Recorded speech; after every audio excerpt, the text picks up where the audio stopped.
how's it going? Nice to see ya. First up, I want to say I love these new Joy-Con colors, the purple and orange. I didn't think about it until now, but they're perfect for the fall season. But that's completely irrelevant, so let me just get started with a shimmy sham. I don't know why. What are we doing today? Oh, we're just doing another 10 eShop games worth buying. If you're new around here, well, you know what to do. I wasn't talking about making a sandwich. What? But if you're not new around here, you know that I've made 17 of these videos, or at least you'll know that I've made a lot of these videos. This is number 18, bringing the tally of eShop games I have reviewed to 180. But regardless, there is 10 more. It's that time of year where games are releasing non-stop, so I just thought I'd make your job a little bit easier and find the good ones for you so that you don't have to. You're welcome. Actually, before I get started, in the last few videos, I've been wearing these really awesome Zelda shirts, and I haven't actually talked about it yet, but everyone keeps asking me where I got them from, and it's from... This is actually my favorite one. It's got that retro trim. It's a little tight. I got the wrong size, but that's on me. I actually found this store called Zavvi that sell just a ton of things, but they have this Zelda collection. And they actually ended up reaching out to me and asked if they could sponsor a video, so I said, yeah, I'm already wearing the shirts. Yeah, all you gotta do is go to Zavvi's website, click on the little drop-down tab, go to gaming. You can find Nintendo, Sonic the Hedgehog, Super Mario, Crash Bandicoot, Zelda, and there is so much more stuff you can get from their Zelda section too, like Christmas sweaters, which, you know, perfect Christmas gift. But yeah, you wanted to know where I got the fabric with the Zelda prints that I drape all over my body in these videos so that I'm not standing here shirtless? The first game on this list today is Sayonara Wild Hearts, and this Switch is not on. Oh, and also, I have this weird, like, pimply... I have always had a soft spot for rhythm-based video games. Back since 2008, when I discovered AudioSurf. It was a wonderful gem of a PC game that allowed you to load in your own songs, and it builds a racetrack around the song. That build-up in Darude Sandstorm before that incredible freefall was just about one of the best feelings you can have. You know, other than finding a fry in the bottom of your McDonald's bag once you're finished eating. That is the best feeling you can have, but this is comparable. And Sayonara Wild Hearts snuck its way into my eShop without me noticing, which is criminal as it reminds me so much of my beloved AudioSurf. Sayonara is so much more than its incredible custom written pop music and fast-paced tracks. It's a fully fledged out gaming experience that plays out like an interactive music video for the hour-long soundtrack this game boasts. The gameplay mixes it up from motorbike blasting, wall running, combat fighting, enemy shooting, and breaking hearts at 200 miles per hour. The visuals are a very aesthetically pleasing trip, and the cutscenes blend in so smoothly with the gameplay, you'll be too scared to put down the controller for even a moment, in case your character ends up blasting off without you realizing and running into a wall. Sayonara doesn't present much of a difficulty challenge. It's more of a musical experience you can play, but the fast-paced gameplay, constantly changing visuals, and fantastic music will keep you glued to the game from start to end, and all of this for just over 10 bucks? That's like the same price as an actual CD album! And you can't play this with a controller, nor would you actually want to play this at all. Candlebox, never even heard of it. Next up, we have Freedom Finger. And it's not this one. It's the rude one. Ooh, I almost showed it. Ooh. Hey, while we're talking about music, let's go from pop to rock, from Taylor Swift to Nickelback. Oh, those are terrible examples. I mean, who even likes Taylor Swift? Freedom Finger features 30 rock songs crammed into a soundtrack much like Tony Hawk. If nothing else, your time with Freedom Finger will probably add a few new bands into your Spotify rotation. But hopefully you'll also have a great time playing this humorously wacky shoot 'em up. And I honestly can't even remember the last time, if ever, a shoot 'em up game made it into one of these videos. I try and be diverse, but I just really don't like shoot 'em ups.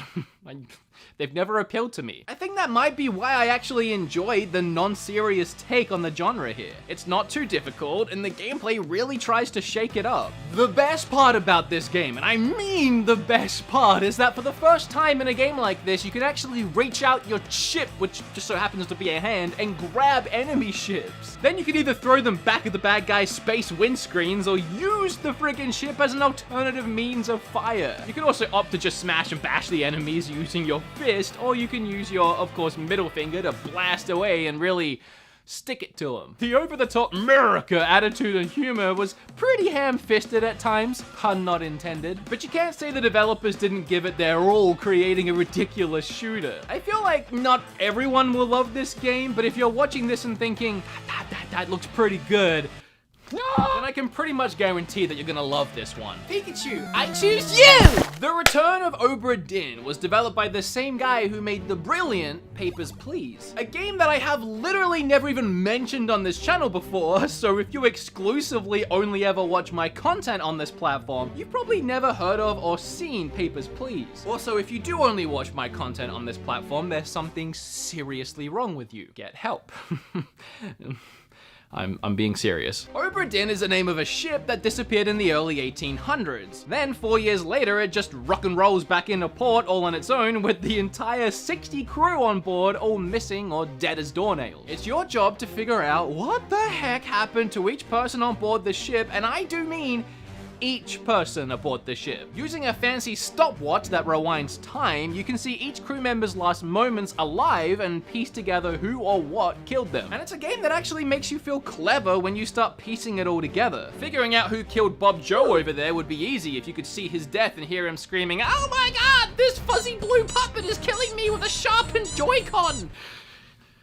Probably figure out who that was. Rather, you need to use subtle hints, clues, and various death scenes aboard this ship to jigsaw it all together like a good crossword puzzle. And it honestly does become as addicting as a good Sudoku puzzle. Oh, and I'm surprised I made it this far without talking about the Game Boy-esque visual style. Honestly, these graphics are what caught my eye and made this game loudly stand out above the hordes of other indie games that get released every day. But it really works, not only in general, but for the older time period this game is set in. You should probably buy it. But if you're thinking it's probably not for you, it's probably not for you, and you probably shouldn't buy it. Some things in life just age well, like Keanu Reeves or The Mummy featuring Brendan Fraser. However, some things in life age terribly, like Milk or Brendan Fraser from The Mummy. I dare you to name any other video game that tricks you into thinking you're playing a blaster-focused first-person shooter, only to have you pick up a lightsaber halfway through the game and have it shift into a third-person hack and slash. No, can't think of any? Just Jedi Knight Academy 2? I loved this game as a 12-year-old kid when it released. I can't tell you how excited I was for this game to come to the Switch so I could finally play it again and show the internet world what a great Star Wars game actually looks like. And when I finally downloaded it on my Switch after 17 years of waiting to play it again,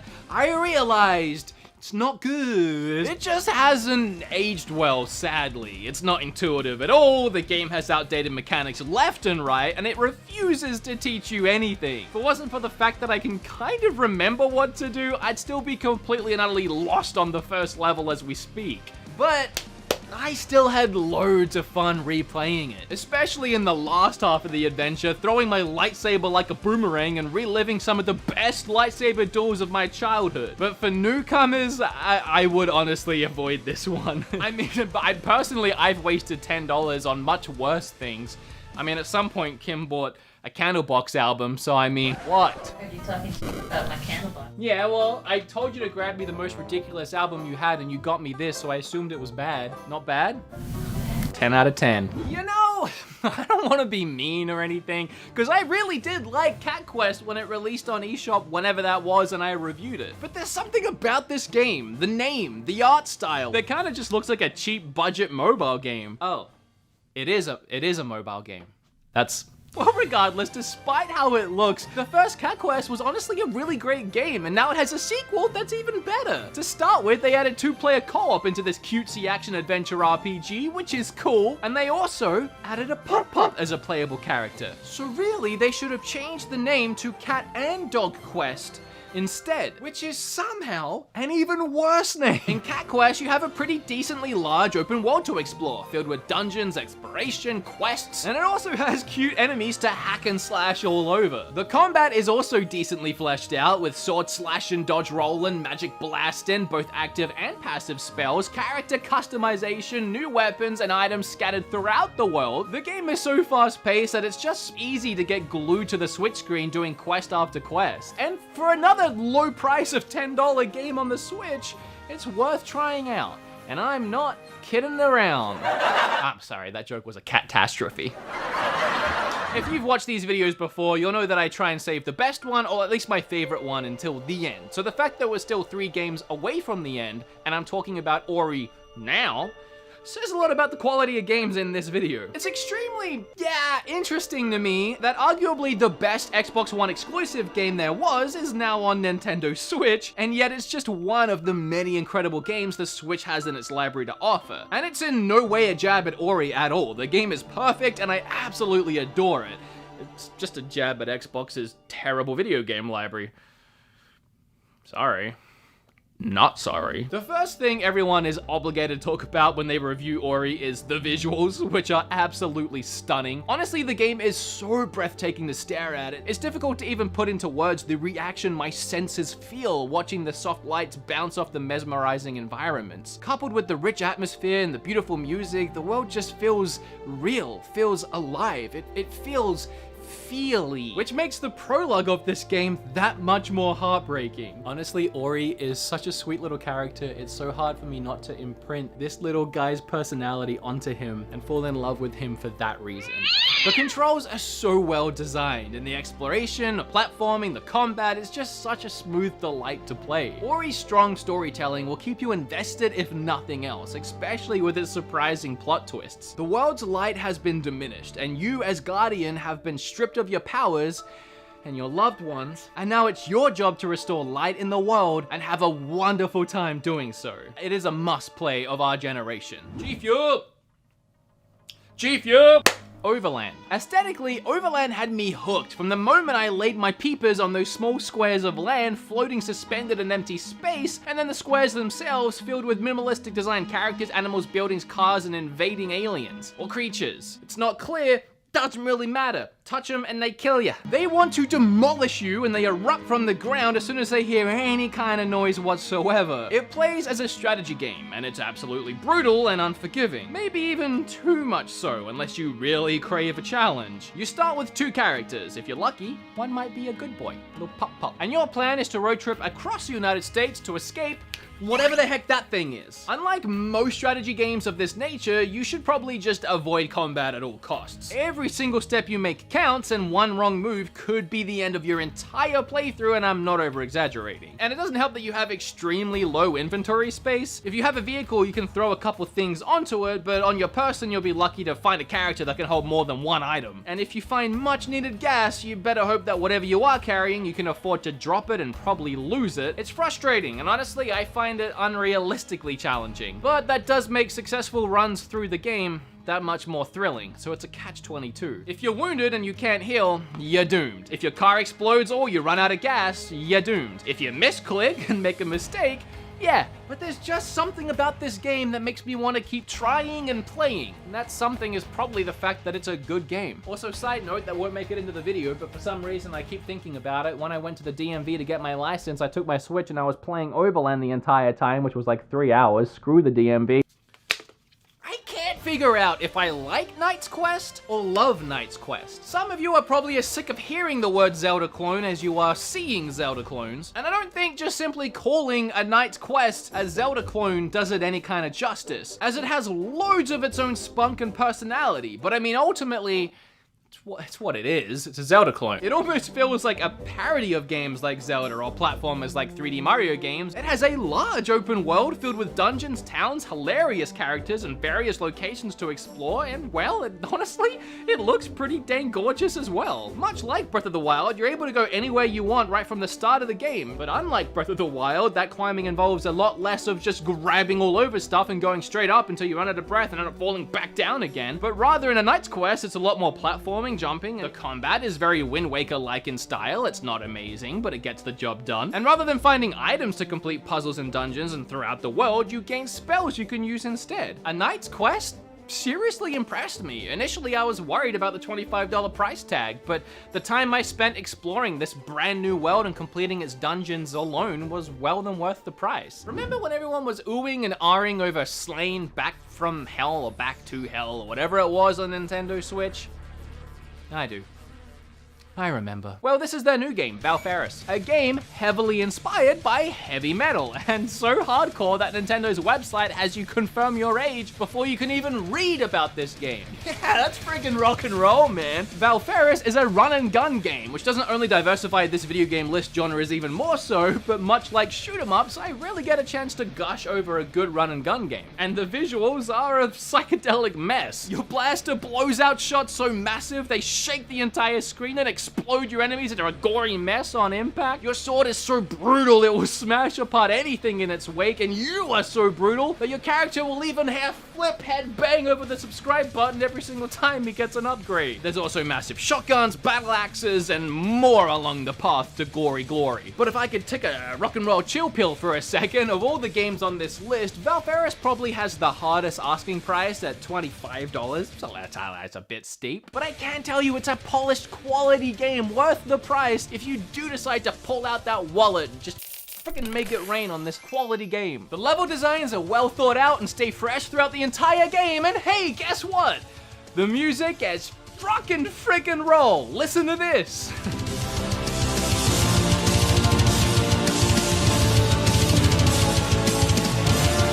Hey mom, look what I can do. Loosey-goosey, for some reason, a tiny game about an even smaller goose took the world by storm and captured the hearts of everyone. I don't think there's a soul in the gaming world that hasn't at least heard of Untitled Goose Game, which just goes to show that no matter how simple, strange, or obscure a concept may be, if you take the time to make a fantastically fun video game, people will be drawn to it. At this point, you not only know more than enough about this game, but also that it's obviously worth buying, but for some reason, some people like to just hear me talk about video games they like and at least acknowledge their existence. So let's do it. You are a silly goose that can honk, duck, flap, and most affectionately hold things in its beak. Or more accurately, steal things with its beak, hide them, and or taunt the humans with them, and that is the entire game. Screwing with people, annoying the heck out of them, and watching them try to deal with a goose that just won't leave them alone. It's such wholesome, hilarious fun. I honestly couldn't tell you how many 30-second clips I grabbed of this game using the Switch's capture button to then go and show Kim later, and both of us would be laughing at this stupid little goose. I think this might be the one actually where he goes to sit down. It's just so stupid, because it looks like it's what a goose would do. The game not only manages to capture Nintendo's own inherent innocence in their games, but also it's just the perfect game to pick up and knock out a few to-do tasks and then put back down for later. Or, and this is actually my only complaint, finish it in one sitting, because it's only about a 2-hour game, unfortunately. It does have quite a bit of replay value, to be fair, but 2 hours, it just left me wanting more. I can't fathom it, but I just love that this tiny 2-hour adventure about a tiny goose ended up becoming a solid reason to own a Nintendo Switch. There's another 10 games, totaling 180, can you friggin' believe it? Just like Valfaris, make sure you head bang, hair flip all over that subscribe button, smash like on this video because they take so much effort to make. If you want to keep seeing them, you have to keep liking them. You want to buy a little t-shirt? Like this little retro Zelda t-shirt? Look at this thing, look how cool it is. You obviously sweaties because it's the sweater time of year, why not? I really do hope you had fun here today.